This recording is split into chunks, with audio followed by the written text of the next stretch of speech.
ታሪካችን የሚጀምረው ከትውልድ ወደ ትውልድ በሚተላለፍ ከተፈጥሮ በላይ የሆነ ልዩ ኃይል በታደለችው ውብ ወጣት ቦንግ ነው። ሌሎችን ላለማስፈራት ስትል ይህንን ኃይሏን ከሰው ትደብቃለች። የተለያዩ የትርፍ ስራዎችንም እያቀያየረች ሰራለች።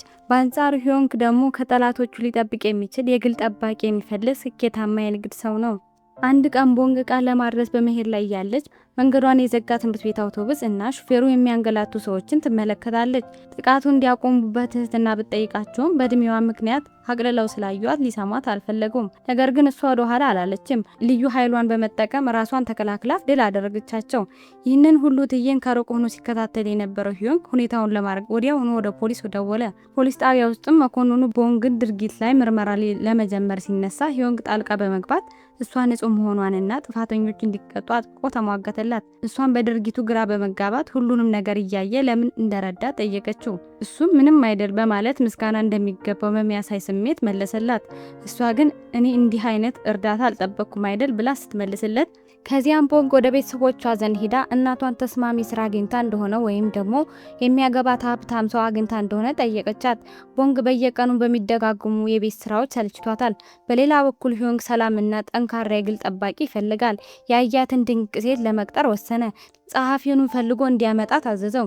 ጸሐፊው ወደ ፖሊስ ጣቢያ ሄዶ ስለ አድራሻዋ ቢጠይቅ መኮንኑ ኢንዱ የሚስጥራዊ ደንብ መጠበቅ መረጃውን ለመስጠት አሻፈረኝ አለ። ሆኖም ጸሐፊው በተለያዩ መንገዶች ስልኳን ማግኘት ቻለ። ጸሐፊው ቦንግን በአንድ ካፌ ውስጥ አግኝቶ ካለቃው ጋር በግል ጠባቂነት እንድትሰራ ጥያቄ ያቀረበላት። መጀመሪያ ላይ ስራውን እንደተራ ነገር በመቁጠር ለድካሟ የሚመጥን ክፍያ እንደማይኖረው ተጠራጥራ ነበር። ነገር ግን 60 ሚሊዮን እና ከዚያ በላይ ሊከፍላት ፈቃደኛ መሆኑን ስትሰማ በከፍተኛ ፍላጎት ወደ ወንበሯ ተመለሰች። ቤት ውስጥ ይህንን የምስራች ከቤተሰቦቿ ጋር ከበረች። ጣፋጭ ምግብ አብስላ በደስታ ተመገበች። በዚያ ምሽት ለረጅም ጊዜ የምትወደው ፖሊስ መኮንን ኢንዱ ደውሎ ጥንቃቄ እንድታደርግ ነገራት። የምትወደው ሰው ደውሎ ስለ ደህንነቷ በመጨነቁ ቦንግ ከምንም በላይ ተደሰተች። በማግስቱ ጠዋት የስራ ልምድ ማስረጃዋን ይዛ ለቃለ መጠይቅ ቀረበች። ሂዮንግ ከጠላቶቹ የሚደርስበትን ማስፈራራት ለመቋቋም እሷ ጠንካራና ብቁ መሆኗን ተረዳ። ሀሳቡ በውስጡ ይዞ ለምን እሱን መርጣ መስራት እንደፈለገች ጠይቃት። እሷም ሰዎችን መጠበቅ ለህዝብ ደህንነት አስተዋጽኦ ማድረግ ስለምፈልግ ነው ስትል መለሰችለት። እሱ ግን ምክንያቱ ክፍያው ከፍ ያለ ስለሆነ አይደለም በማለት በነገር ወጋ አደረጋት። ቦንግ በንግግሩ ብታፍርም ወሬውን በመቀየር እሱ ለምን የግል ጠባቂ እንደፈለገ ጠየቀችው። እሱም አስፈላጊ ሆኖ ሲገኝ የምትከላከልለት እንደሷ ያለች ጠንካራ ሰው እንደሚፈልግ ነገራት። ከዚያም ላሬም ሬስል ጋበዛት። እሷን በቅጽበት አሸነፈችው። ሂዮንግ ለጸሐፊው ደውሎ ቦንግ ስራውን ማግኘቷን ነገረው። አስፈላጊውን የቅጥር ሂደት እንዲያስፈጽማትም አዘዘው። በመካከላቸው ያለውን ግንኙነት ይበልጥ ለማጠንከር ሂዮንግ ቦንግና ጸሐፊው መካከል የጉልበት ውድድር እንዲደረግ ሀሳብ አቀረበ። ቦንግ የራሷን ጉልበት ስለማታቅ ውድድሩን ከመጀመሩ በፊት ጸሐፊ ሄልሜት እንዲያደርግ መከረችው። ውድድሩ ተጀመረ። ጸሐፊው በከፍተኛ ፍጥነት ተመቶ ግንብ ላይ በመጋጨቱ በደረሰበት ከባድ ጉዳት ምክንያት በአምቡላንስ ወደ ሆስፒታል ተወሰደ። ምሽት ላይ ቦንግ ስለ ኩባንያው መረጃ ስታጠና ቆየች። በዚያ ቅጽበት ኢንዱ ደውሎ በሩ ላይ መሆኑን ነገራት። እንደ ቀድሞ ጊዜ ወሮ በሎ ሲያጋጥማት ራሷን እንድትከላከልበት የኤሌክትሪክ ሾከር ሰጣት። እሷም ከልቧ አመሰገነችው። በዚያ መሃል ኢንዱን ከፍቅረኛው ስልክ ተደውሎለት ምንም አይነት ማብራሪያ ሳይሰጥ ጥሏት ሄደ። ቦንግ በዚህ ድርጊቱ በጣም አዘነች። በአካባቢያቸው አንድ አስደንጋጭ ድርጊት ተፈጸመ። አንዲት ወጣት ምሽት ላይ ወደ ቤቷ ስትመለስ በአንድ ሰው ተገደለች። ይህ አስከፊ ድርጊት በአካባቢው ማህበረሰብ ላይ ፍርሃትን አነገሰ። በቢሮ ውስጥ ሂዮንግ እየደረሰበት ስላለው የዛቻና ማስፈራራት ጉዳዩን ለቦንግ አማከራት። እሷም ለፖሊስ እንዲያሳውቅ ብትመክረውም እሱ ግን ጉዳዩን በሚስጥር መያዝ ፈለገ። አንቺ የተቀጠርሽው እንዲህ አይነት ችግሮችን ለመፍታት ሆኖ ሳለ የውጭ እርዳታ ለምን ያስፈልጋል ሲል ጠየቃት። ስለዚህ ጉዳይ እየተነጋገሩ እያለ ካልታወቀ ቁጥር የማስፈራሪያ ስልክ ተደወለለት። ስልኩን ከመዝጋቱ በፊት ቦንግ ሁኔታው መጀመሪያ ካሰበችው በላይ ከባድ መሆኑን ተረዳች። በዚያ ቅጽበት በቴሌቪዥን መስኮት ባለፈው ምሽት በአካባቢያቸው ስለተፈጸመው ግድያ ዜና ይተላለፍ ነበር። ፖሊሶች ምርመራ እያደረጉ ቢሆንም ገዳዩን ለማግኘት ግን ፈተና ሆኖባቸዋል። በኋላም ሂዮንግ ቦንግ በኩባንያው ካፌ ውስጥ ለምሳ ጋበዛት። በምግብ ሰዓትን የሚያስፈራራውን ሰው ማንነት ካወቀችለት በኋላ በኩባንያው ውስጥ በፈለገችው ክፍል ውስጥ የመስራት ነፃነት እንደሚሰጣት ቃል ገባላት። ምሳቸውን ከጨረሱ በኋላም ወደ ገበያ ወጡ።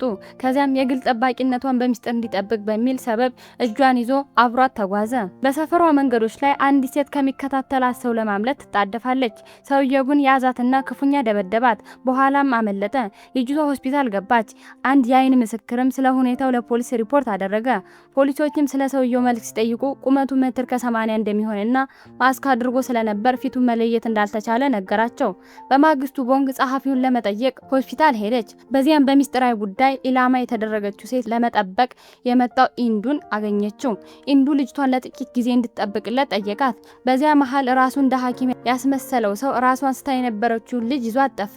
ኢንዱ ሲመለስ ቦንግ ስለ ሐኪሙ ነገረችው። በኋላ ያ ሰው እውነተኛ ሐኪም እንዳልነበረ ታወቀ። የክትትል ካሜራ ምስሎች ቢመለከቱም የሰውየው ማንነትና የት እንዳለ ማወቅ አልቻሉም። ቦንግም ሳታው በፈጸመችው ስህተት ይቅርታ ጠየቀች።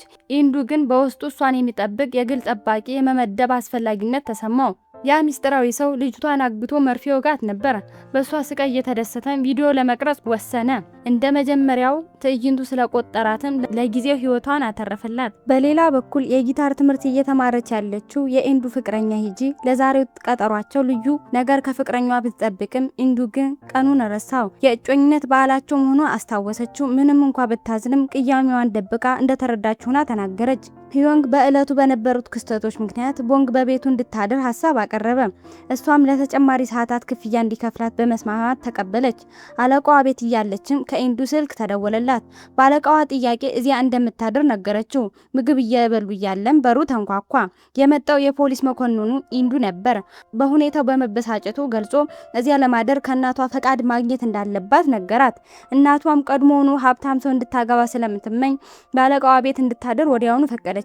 በማግስቱ ጠዋት ሂዮንግን የሚያስፈራራውን ሰው ፍለጋ ወጡ።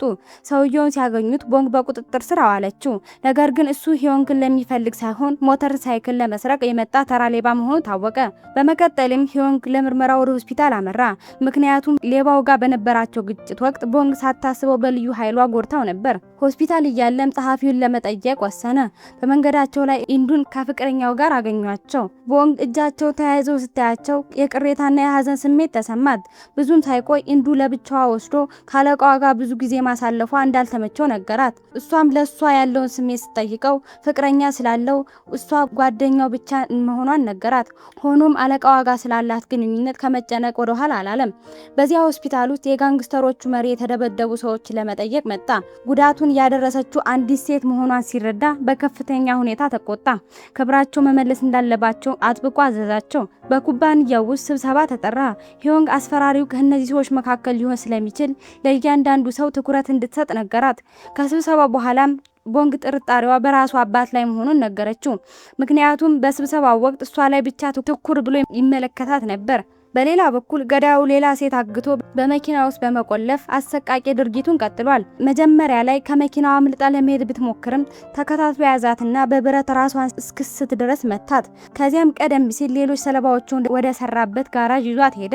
ቦንግ ከኢንዱ ስልክ ተደወለላት። ካለቃዋ ጋር እንድታድር የሚፈቅድላት የመጨረሻ ጊዜ እንደሆነ ነገራት። እሷም እንደ ጓደኛ ብቻ እያያት ለምን እንደሚቀና ደጋግማ ጠየቀችው። እሱ ግን በስሜቷ እየተጫወተ ተጨማሪ የስሜት መረበሽ እንዳይፈጠር በመካከል ቸው እርቀት እንዲኖር አሳሰባት። እሷም ስልኩን ዘጋችው። በኋላም በሂዮንግ ቤት እያሉ ቁርስ እንድታዘጋጅ ጠየቃት። እሷ ግን አገልጋዩ አለመሆኗን በቁጣ ነገረችው። እሱ ግን እግሩን ያቆሰለችበትን አጋጣሚ በማስታወስ ሊያሳምናት ሞከረ። እሷም እየተመረረች ለፈጣን ማገገሚያ የሚጠቅመውን ጭማቂ አዘጋጀችለት። በመቀጠል ወደ ገበያ ወጡ። መንገድ ላይ እያሉ አንድ ማንነቱ ያልታወቀ ሰው ከሩቅ ሂዮንግን ተኩሶ ክንዱ ላይ አቆሰለው። ቦንግ ከአንድ ምሰሶ ጀርባ ተከለለች። ተኳሹ አምልጦ ሄደ። አለቃዋን ተሸክማ ወደ ቤት ወሰደችው። ከዚያም ጥይቱን አውጥታ ቁስሉን ተንከባከበችለት። እሱም በልቡ በድፍረቷና በጥንካሬዋ ተደነቀ። ሂዮንግ ከዛው ከተኮሰበት ሰው ስልክ ተደወለለት። ምን እንደሚፈልግ ሲጠይቀው ተኳሹ ኩባንያውን ለቆ መውጣት እንዳለበት ነገረው። ሂዮንግም ወዲያውኑ ስልኩን ዘጋበት። ቦንግም ወደ ቤቷ ተመለሰች። ኢንዱም ደውሎ ስለ ጉዳዩ ያለውን ስጋት ገለጸላት። በምታደርገው እንቅስቃሴ ሁሉ ጥንቃቄ እንድታደርግና ንቁ እንድትሆን መከራት። በሌላ በኩል ሂዮንግ ስለሚደርስበት ዛቻ ከወንድሙ ጋር በስልክ ተወያየ። ወንድሙ ምናልባት ከሌሎቹ ወንድሞቻቸው አንዱ ከዚያ ድርጊት ጀርባ ሊሆን እንደሚችል በመጠቆም እውነቱን ለማውጣት እንደሚረዳው ቃል ገባለት። ከዚያም ለቦንግ የት እንዳለች የሚጠይቅ መልእክት ላከላት። እሷም ከጓደኛዋ ጋር ሲኒማ ቤት እንደሆነች ነገረችው። ወንድሟም ኪም አብሯቸው ለመሆን ወሰነ። የቡድን መሪ በሚስጥር እንደሚከታተላቸው ሳያውቁ ጊዜያቸውን በደስታ አሳለፉ። አንድ ቀን ቦንግ ያንን ከሆስፒታል ልጅቷን አግቶ የነበረውን ሰው አየችው። ነገር ግን በድንገት ከዓይኗ ተሰወረ። ምግብ እየበሉ እያለ ይህንኑ መረጃ ለሂዮንግ አካፈለችው። እሱም በተለይ በዚህ አስቸጋሪ ወቅት ጥንቃቄ እንድታደርግ አሳሰባት። ሁኔታው ወደ ደስ የሚልና ቀላል መንፈስ ተቀይሮ ሂዮንግ ለቦንግ ፎቅ ላይ ቢሮ ከፈተላት። ይህም በጣም አስደሰታት። ሲደብራት የምታነባቸው መጽሐፍትም አዘጋጀላት። እየተነጋገሩ እያለ ጸሐፊው በመምጣቱ ቦንግ በሱ ስላፈረች ከጠረጴዛው ስር ተደበቀች። ጸሐፊው ለደረሰበት ጉዳትና ቁስል እሷን ቢወቅስም ከጠረጴዛው ስር ስትወጣ ግን ቀደም ሲል ለተናገረው ነገር ይቅርታ ጠየቀ። ኢንዱም ቦታው ላይ ደርሶ ቦንግና ሂዮንግን አብረው ሲያያቸው ተበሳጨ። ከማንኛውም አደጋ ሊጠብቃት ስለሚፈልግ ከዓይኑ መራቅ እንደሌለባት በቅናት ስሜት ተናገረ። በምላሹም ሂዮንግ እሷን የሚጠብቃት እሱ መሆኑን ገለጸ። ሆኖም ሁለቱን እሷ ልዩ ኃይል እንዳላትና የእነሱን ጥበቃ እንደማያስፈልጋት ይልቁንም እሷ ከማንኛውም አደጋ ልትጠብቃቸው እንደምትችል አያውቁም ነበር። በቦንግ ቤት ውስጥ እሷና ጓደኛዋ ምን እንደሚበሉ ሲያስቡ ቆይተው ጓደኛዋ ምግብ ለመግዛት ወጣች። ገዳዩ በመንገድ ላይ ተከታተላትና ጥቃት አደረሰባት። ጓደኛዋ በመቆየቷ የሰጋችው ቦንግ በፍጥነት ደርሳ ሰውየውን ገፍትራ ጣለችው። ከጥቂት ቆይታ በኋላ ሰውየው ተነስቶ አመለጠ። ቦንግ ራሷን የሳተችው ጓደኛዋን ወደ ሆስፒታል ወሰደቻት። ከዚያም ተገቢውን ሕክምና አግኝታ ነቃች። ፖሊስ ስለ ሁኔታው መረጃ ደረሰው። ኢንዱን ከክፍሉ ውጪ ሆኖ የቦንግን ጓደኛ ሁኔታ ተመለከተ። ቦንግንም ንቁ እንድትሆን ጠየቃት። እንዲሁም ገዳዩ አሁን ፊቷን ስለሚያውቀውና በቀል ሊፈልግ ስለሚችል ሂዮንግ ለቦንግ ጥንቃቄ እንዲያደርግላት ነገረው። ሂዮንግ የቦንግ እቃዎች ወደ ቤት እንዲመጡ ጸሐፊውን አዘዘ። ካሁን በኋላ እሱ ጋር እንደምትቆይ ወሰነ። ኢንዱ ይህንን ሲሰማ እሱም አብሯቸው ለመሆን ያለውን ፍላጎት ገለጸ። ከብዙ ክርክርና ጥረት በኋላ በዚያ ቀን አብረው ለማደር ተስማሙ። ምሽት ላይ መጠጥ ቤት ውስጥ ቢሊያንደር ሲጫወቱ ሲጠጡ ቆይተው በጣም ሰከሩ። ቦንግ ሁለቱንም ተሸክማ ወደ ቤት መውሰድ ነበረባት። በመንገድ ላይም ከሌቦች ጋር ተጋጭታ ነበር። ሆኖም ሌቦቹን አስወግዳ ጓደኞቿን በሰላም ወደ ቤት አደረሰቻቸው። ጠዋት ላይ ቦንግ ጣፋጭ ቁርስ አዘጋጀችላቸውና ሁሉም በደስታ ተመገቡ። ሆኖም ይህ ሰላማዊ ድባብ በድንገት ተረበሸ። ሂዮንግ ቀደም ሲል ኩባንያውን እንዲለቅ ሲያስፈራራው ከነበረው ሰው የዛቻ ስልክ ተደወለለት። በዚያ ቅጽበት ኢንዱ ከስራ ባልደረቦቹ ዘንድ የገዳዩን መደበቂያ ማግኘታቸውን የሚገልጽ ጥሪ ደረሰው። ወደ ስፍራው አምርተው ተጠርጣሪውን በቁጥጥር ስር አዋሉ። ነገር ግን በምርመራ ወቅት የተያዘው ሰው የሚፈልጉት እውነተኛ ገዳይ እንዳልሆነ ታወቀ። ከዚያም ቦንግና ሂዮንግ በወንዝ ዳርቻ በእግር ጉዞ እያደረጉ እያለ ሂዮንግ ስለ ልዩ ኃይሏ ምንጭ ጠየቃት። እሷም ይህ ኃይል በቤተሰቦቿ ውስጥ በሴቶች በኩል ብቻ የሚተላለፍ ውርስ መሆኑን ገለጸችለት። ይህንን ኃይል ለበጎ ነገር ብቻ መጠቀም እንዳለባትና ካልሆነ ግን ሊጠፋባት እንደሚችል ነገረችው። እሱም በድፍረት ከተጋባን ለምንወልደው ልጃችን ይህ ኃይል ይተላለፋል ሲል ጠየቃት። እሷም መጀመሪያ በንግግሩ ብትገረምም በመጨረሻ እንደሚተላለፍ አረጋገጠችለት። በመቀጠልም ኃይሏ ይበልጥ ውጤታማ በሆነ መንገድ እንድትጠቀምበት የማርሻል አርት ስልጠና እንድትጀምር ሀሳብ አቀረበላት። እሷም በደስታ ተስማማች። በዚህ መሃል ስለ ሂዮንግ የተሳሳተ የጾታ ዝንባሌ የሚወሩ ወሬዎች በኢንተርኔት ላይ በመሰራጨታቸው የኩባንያው ስም አበላሹት። አባቱ ለራት ግብዣው ወደ ቤት ጠርቶት እነዚህን ወሬዎች ለማጥፋት የግድ ማግባት እንዳለበት አሳሰበው። ሂዮንግ ግን የፍቅር ጓደኛው ቦንግ አብራ እየኖረች ስለሆነ ሌላ ሴት መፈለግ እንደማያስፈልገው እጇን ይዞ አረጋገጠለት። በማግስቱ ሂዮንግ ቦንግን ወደ ማርሻል አርት ስልጠናው ወሰዳት። ከዚያም አስደናቂ ብቃትና ተሰጥኦ በማሳየቷ እጅግ ኮራባት። ኢንዱና ፍቅረኛው በመካከላቸው መፈላለግ እየቀነሰ በመምጣቱ ያንን ጠንካራ ትስስር አቋርጠው ለመለያየት ወሰኑ። ሆኖም እንደ ጥሩ ጓደኛ ለመቀጠል ተስማሙ። ኢንዱ ከቦንግ ጋር ሲገናኝ ስለመለያየታቸው ነገራት። እሷ በልቧ ብትደሰትም በአንደበቷ ግን የማጽናናት ቃል ተናገረች።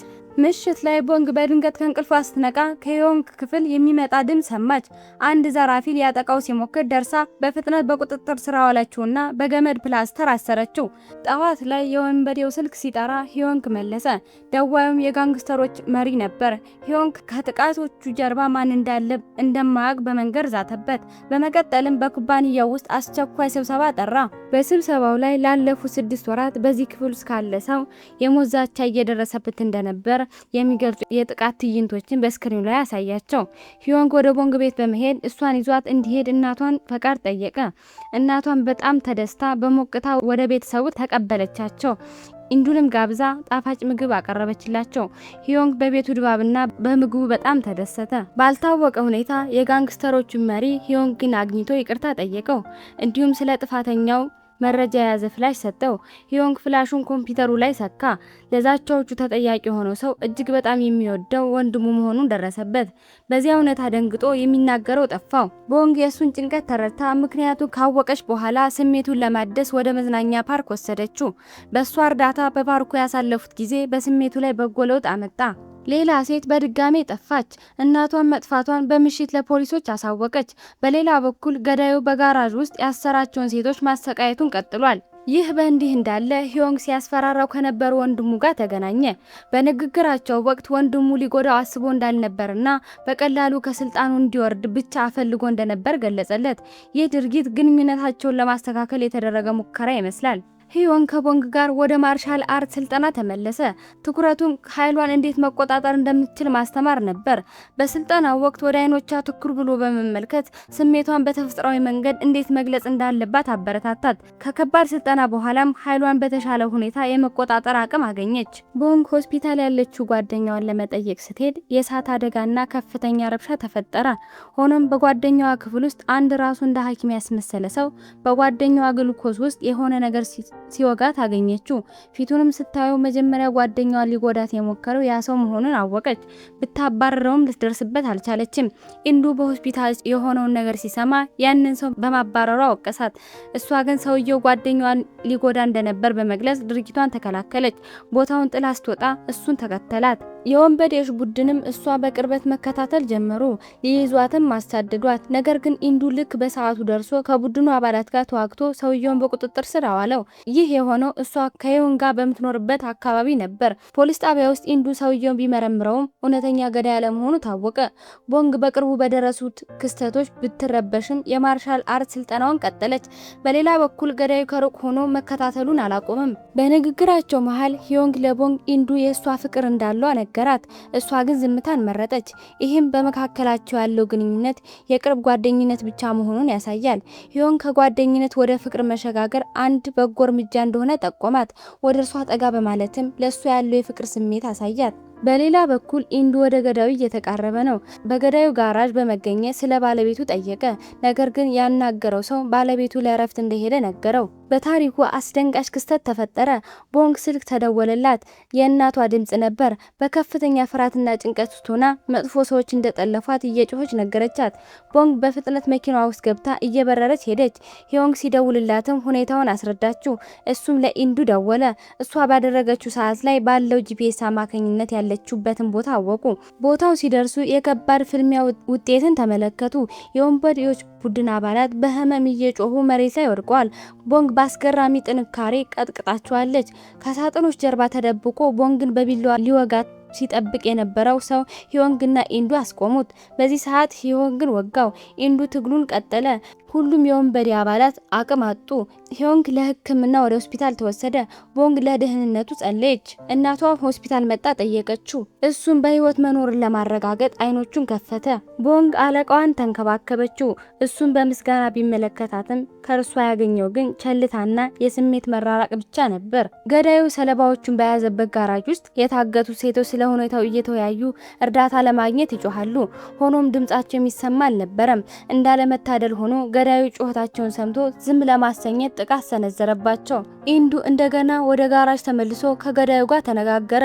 ኢንዱ ስለ ባለቤቱ ቢጠይቅም ሰውየው ግን ጋራዡ የሚዘጋበት ሰዓት መድረሱን ገለጸ። ኢንዱ ፖሊሶች ጋራዡ እንዲፈትሹት ለማድረግ በማሰብ ወጣ። ፖሊሶች ወደ ወንጀል ቦታው ደረሱ፣ አሳደዱትም። ነገር ግን እሱ ሊያመልጣቸው በመቻሉ ጥረታቸው ሁሉ መና ቀረ። ፖሊስ ጣቢያ ውስጥ ኢንዱ የአንድ ምስክር ቃል የተቀዳ ድምጽ አጫወተ። ቦንግም እየተመረመረ ያለው ሰው እሷን ሊጎዳ የሞከረው ያ ሰው መሆኑን አረጋገጠች። ሆኖም በሱ ላይ የሚያዝ ተጨባጭ ማስረጃ አልነበራቸውም። ኢንዱ ብቻውን ምርመራ ለማካሄድ ወሰነ። ገዳዩም መሳሪያዎቹን እያስተካከለ አገኘው። አጭር ፍልሚያም አደረጉ። ነገር ግን ኢንዱ የስራ ባልደረባው ጣልቃ በመግባት ሰውየውን ክፉኛ እንዳይደበድበው አደረገው። ኢንዱን ስለ ሴቶቹ የት እንዳሉ ቢጠይቀውም ገዳዩ ግን ምንም እንደማያውቅ ካደ። ይህ በእንዲህ እንዳለ ቦንግ አለቃዋ ስልክ ተደወለላት።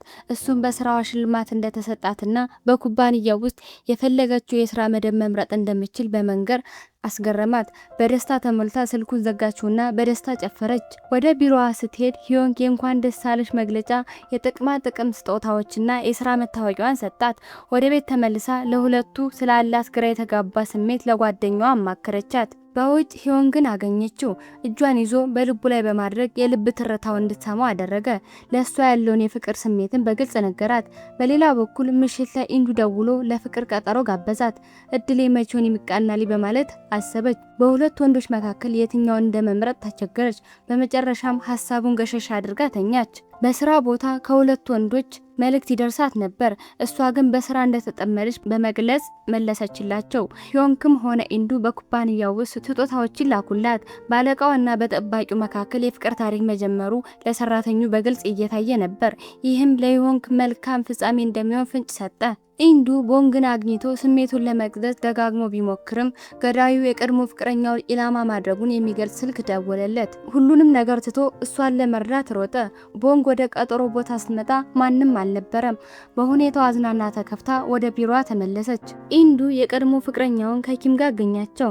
ተበሳጭቶም ገዳዩ እየተከታተላት ስለሆነ ጥንቃቄ እንድታደርግ አስጠነቀቃት። ቦንግን ሊያገኝበት ወደ ፈለገበት ቦታ ቢመለስም ማንም አልነበረም። ደወለላት ግን አልመለሰችም።